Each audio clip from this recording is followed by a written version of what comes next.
शहर की चकाचौंध में अक्सर इंसान की ख्वाहिशें सुकून से बड़ी हो जाती है। यह कहानी है रईस अहमद की, जो एक कामयाब बिजनेसमैन जिसकी 2 बीवियां थी, लेकिन फिर भी उसका दिल कभी नहीं भर रहा। रईस अहमद दिल्ली के एक रईस खानदान से ताल्लुक रखता था। उसकी पहली बीवी नाजिया एक पढ़ी लिखी और समझदार औरत थी। शादी के तुरंत बाद उसने खुद को पूरी तरह घर गृहस्थी में समर्पित कर दिया। 3 बच्चे हुए, 2 बेटे और 1 बेटी। नाजिया हर तरह से एक बेहतरीन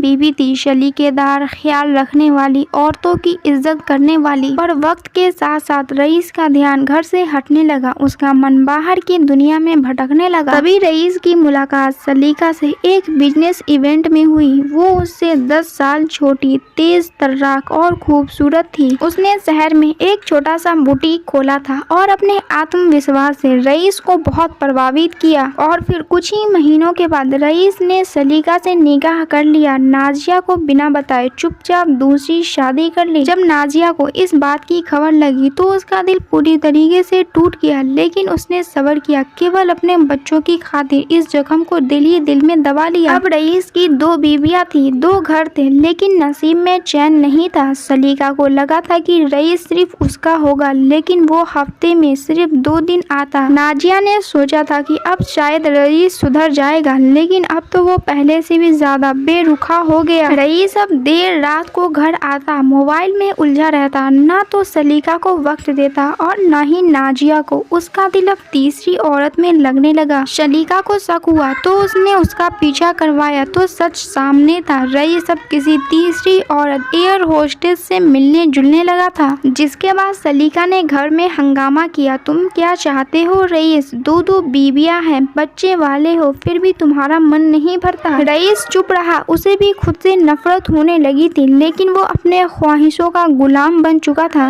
नाजिया ने भी पहली बार आवाज उठाई और कहा, तुमने हमें कभी इंसान समझा ही नहीं। हम बीवियां नहीं थी, तुम्हारे लिए तो सिर्फ एक तसल्ली की खिलौना थे। बच्चों ने भी रईस से बात करना बंद कर दिया और सलीका ने अपने लिए अलग घर मांग लिया। अब रईस बिल्कुल अकेले हो गया था। दोनों बीवियां भी अलग हो गई थी और बच्चों ने भी उससे नाता तोड़ लिया। एक दिन अचानक से रईस को दिल का दौरा पड़ा। अस्पताल में उसके पास ना तो नाजिया थी और ना ही सलीका। केवल एक नर्स ने पूछा, कोई है आपके साथ? रईस के आंखों में आंसू आ गए। और फिर कुछ महीनों के बाद रईस ने नाजिया को एक चिट्ठी लिखी। चिट्ठी में लिखा था, मैंने हमेशा सोचा था कि मोहब्बत औरतों की तादाद से मिलती है, पर मुझे आज समझ आया कि मोहब्बत तसल्ली से नहीं मिलती, सुकून से और उस रूह से जो तुम्हारी फिक्र करे। तुम बिल्कुल सही थी नाजिया, मेरा दिल कभी भरा नहीं। नाजिया ने चिट्ठी पढ़ा, लेकिन उसका कोई जवाब नहीं दिया, पर अपने बच्चों से कहा, बाप से नफरत कभी मत करना, लेकिन कभी उसके जैसा भी मत बनना। दोस्तों, इस कहानी में हमें यह दिखाया गया है कि जब इंसान अपने लालच और ख्वाहिशों का गुलाम बन जाता है तो रिश्ते पीछे छूट जाते हैं। बीवियां कोई खिलौना नहीं होती। एक घर बसाना मेहनत है, पर उसे निभाना इबादत है।